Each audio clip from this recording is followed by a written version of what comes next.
좋은 아침입니다. 오늘도 우리 주기도문으로 새벽기도 시작하겠습니다. 하늘에 계신 우리 아버지의 이름이 거룩히 여김을 받으시오며 나라가 임하옵시며 뜻이 하늘에서 이루어지는 것 같이 땅에서도 이루어지이다. 오늘날 우리에게 일용할 양식을 주옵시고 우리가 우리에게 죄 지은 자를 용서하여 주는 것 같이 우리의 죄를 용서하여 주옵시고 우리를 시험에 들게 하지 마옵시며 다만 악에서 구하옵소서. 나라와 권세와 영광이 아버지께 영원히 있사옵나이다. 아멘. 이번 주 저희가 마태복음 1장 18절부터 25절까지 말씀 묵상하고 있습니다. 예수 그리스도의 나심은 이러하니라. 그의 어머니 마리아가 요셉과 약혼하고 동거하기 전에 성령으로 잉태된 것이 나타났더니 그의 남편 요셉은 의로운 사람이라 그를 드러내지 아니하고 가만히 끊고자 하여 이 일을 생각할 때 주의 사자가 현몽하여 이르되 다윗의 자손 요셉아 내 아내 마리아 데려오기를 무서워하지 말라. 그에게 잉태된 자는 성령으로 된 것이라. 아들을 낳으리니 이름을 예수라 하라. 이는 그가 자기 백성을 그들의 죄에서 구원할 자이심이라 하니라. 이 모든 일이 된 것은 주께서 선지자로 하신 말씀을 이루려 하심이니 이르시되 보라 처녀가 잉태하여 아들을 낳을 것이요 그의 이름은 임마누엘이라 하리라 하셨으니 이를 번역한즉 하나님이 우리와 함께 계시다 함이라. 요셉이 잠에서 깨어 일어나 주의 사자의 분부대로 행하여 그의 아내를 데려왔으나 아들을 낳기까지 동침하지 아니하더니 낳음의 이름을 예수라 하니라. 아멘.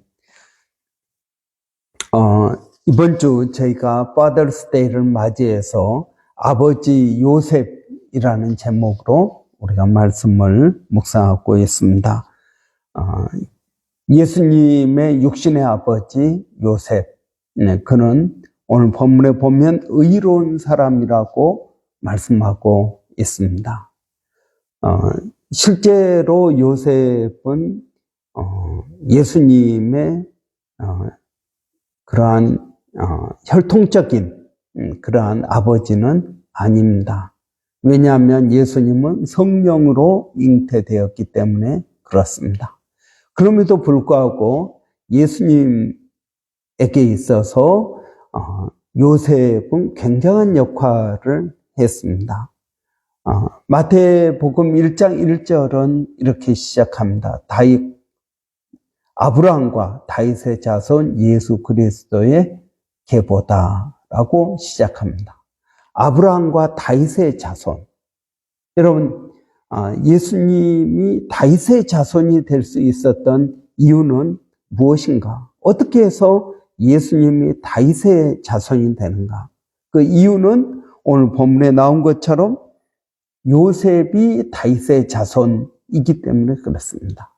요셉이 다윗의 자손이기 때문에 그의 아들 예수님도 다윗의 자손인 것입니다. 그러나 실제적인 핏줄로는 그렇지가 않죠. 그렇지만 요셉의 역할은 예수님에게 다윗의 자손이라는 그러한 사회적 신분을 주었다라는 것입니다. 마리아가 육체적인 그러한 탄생을 했다면 요셉을 통해서 예수님은 사회적으로 탄생한 것이나 마찬가지입니다. 여러분, 요셉의 역할이 예수님에게 있어서 얼마나 중요한지 모릅니다. 오늘 본문에 또 보면 이렇게 말씀하고 있습니다. 그의 이름을 예수라 하라. 천사가 요셉에게 말해줍니다. 아들을 낳으리니 이름을 예수라 하라. 이는 자기 백성을 저희 죄에서 구원할 자이라 하심이라 하였습니다. 그러니까 예수님이 이 땅에 태어났을 때 그 이름을 누가 지어줍니까? 하나님께서 지어준 그 이름을 요셉이 예수님에게 붙여준 것입니다. 여러분, 이스라엘 사회에서 이름이란 얼마나 중요한지 모릅니다. 이름은 단순한 호칭이 아니라 그 사람의 됨됨이요, 그 사람의 삶이요, 그 사람의 운명이라고 이야기할 수 있습니다. 그렇기 때문에 이름을 지어 주었다라는 것, 이것은 굉장한 의미가 있는 것입니다. 여러분, 아버지 요셉이 예수님에게 어떤 역할을 합니까? 그것은 예수님에게 다윗의 자손이라는 그러한 사회적 신분을 허락할 뿐만 아니라 예수님에게 예수라는 이름을 붙여준 것을 볼 수 있습니다.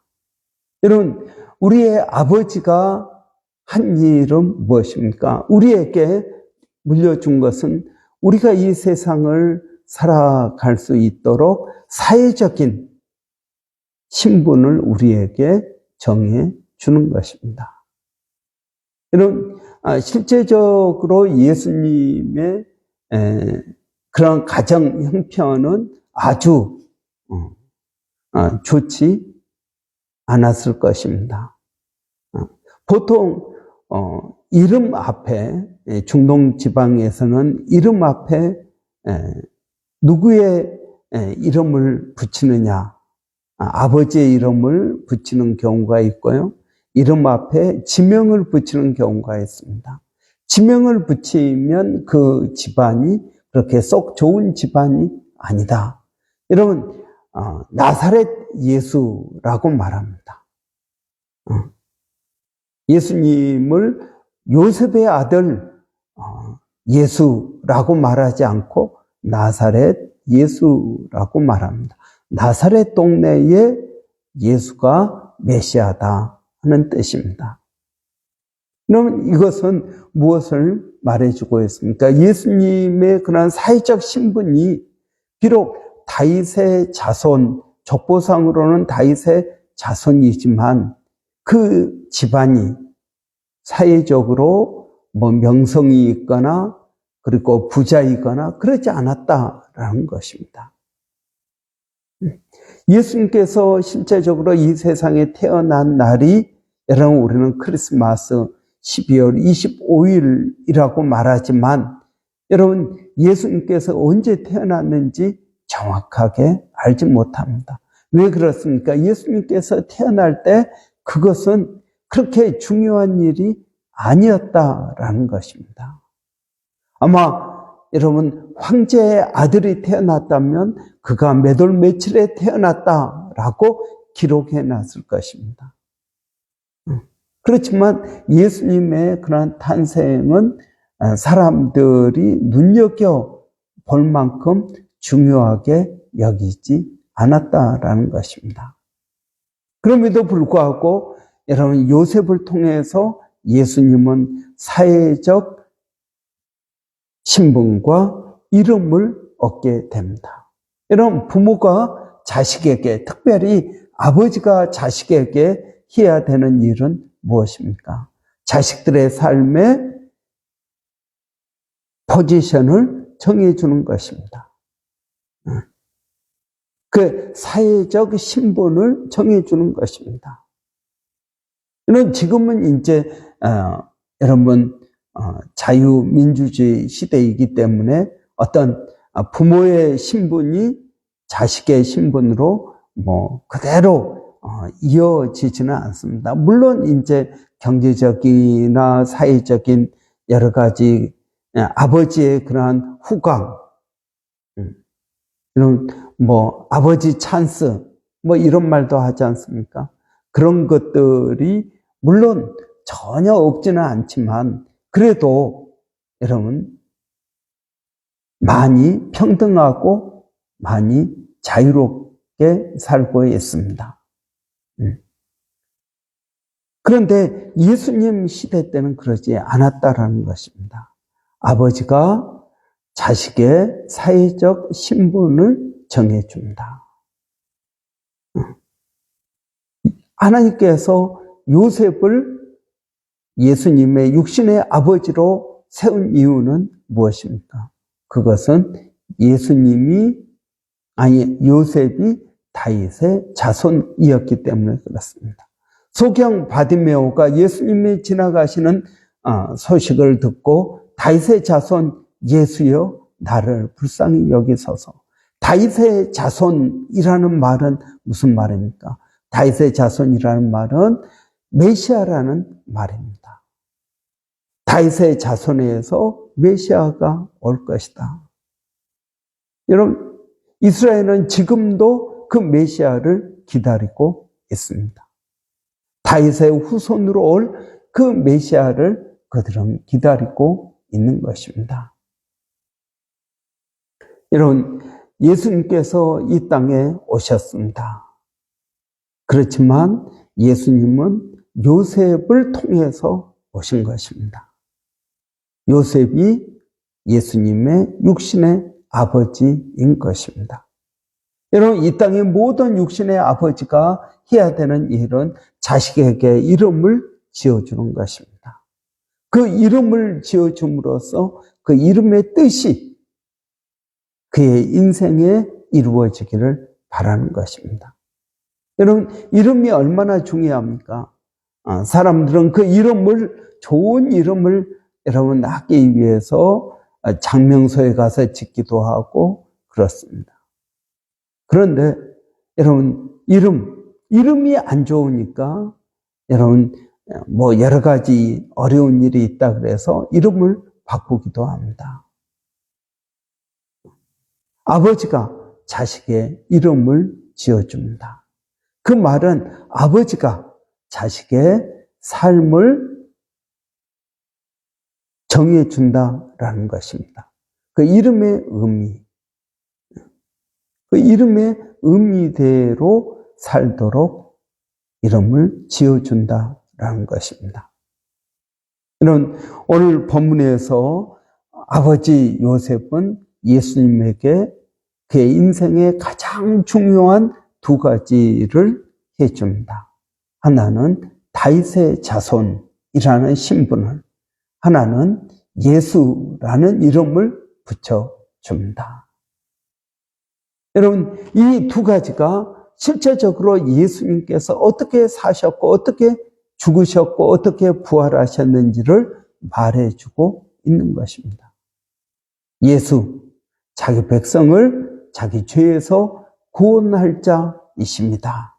라는 그 이름의 뜻대로 예수님은 사시고 십자가에 달려 죽으시고 부활하신 것입니다. 다윗의 자손 예수. 여러분, 다윗의 자손 예수이기 때문에 여러분 메시아로서 그리스도로서의 사역을 하시고 이 땅에 오신 것입니다.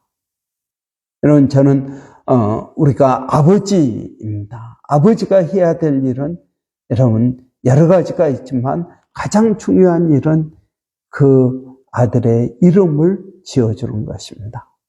그리고 그 아들의 사회적인 신분을 정해주는 것입니다. 죄송합니다. 이것을 통해서 아버지는 그의 역할을 감당해 가는 것입니다. 여러분, 저는 이번 한 주 동안 우리가 아버지 요셉을 통해서 아버지 됨의 의미가, 아버지의 역할이 무엇인지를 우리가 같이 깊이 묵상하기를 바랍니다. 기도하겠습니다. 살아계신 아버지 하나님, 은혜를 감사합니다. 아버지 요셉을 묵상하면서 요셉이 예수님에게 하셨던 그 중요한 두 가지 사역을 이루어갈 수 있도록 하나님 도와주시기를 원합니다.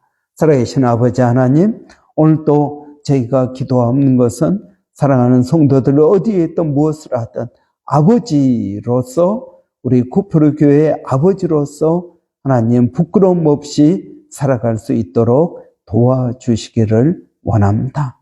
아버지 하나님, 또 우리 자녀들에게도 지혜를 주시고 믿음을 주시고 성령의 충만함을 더하여 주시옵소서.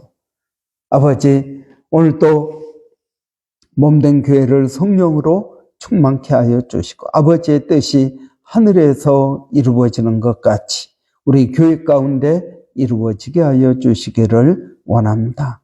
아버지 하나님, 오늘 또 저희가 기도하는 것은 아버지 저희들에게 성령의 충만한 은혜를 더하여 주셔서 교회가 교회로서 사역을 감당할 수 있도록 하나님 도와 주시옵소서. 하나님, 멀리서 사역하고 있는 일본의 배서연 선교사님, 또 마닐라의 정대섭 선교사님, 원주민 선교하고 있는 서영전 목사님 가운데 하나님 함께하여 주셔서 아버지 그들의 사역에 풍성한 열매를 더하여 주시고 그걸로 하나님의 영광을 드러내게 하여 주시기를 원합니다. 예수님의 이름으로 기도하옵나이다. 아멘. 여러분, 오늘 화요일입니다. 화요일은 우리 여전도회 형제회 위에서 기도하는 날입니다. 여러분, 우리 여전도회 형제 묵상 모임 가운데 하나님 은혜 주시라고, 또 9월달 많은 분들이 한국을 방문하는데 교회 어려움 없이 교회 사역을 굳건하게 이어갈 수 있도록 여러분 위해서 기도해 주시기 바랍니다. 우리 한번 같이 기도하겠습니다. 살아계신 아버지 하나님, 은혜를 감사합니다. 성령의 충만한 은혜가 저희 모두에게 있게 하여 주시기를 원합니다. 우리 여전도회 형제회를 위해서 기도합니다. 목장 모임 가운데 아버지 은혜를 주시고 그 모임을 통하여 성령의 충만한 은혜가 있도록 하나님 도와주시기를 원합니다. 목장의 목자들을 기억하여 주시고 그들에게 충성되게 하여 주시고 아버지 하나님, 충성됨의 의미가 무엇인지를 제가 깊이 깨달을 수 있도록 하나님 도와주시옵소서. 아버지, 또 9월달 한국 방문하는 여러분들이 있는데 하나님, 남은 성도들이 주님의 사역을 굳건히 이어갈 수 있도록 하나님 도와주시옵소서. 이 모든 것들을 통하여 하나님 영광 받아 주시옵소서. 하나님 감사합니다.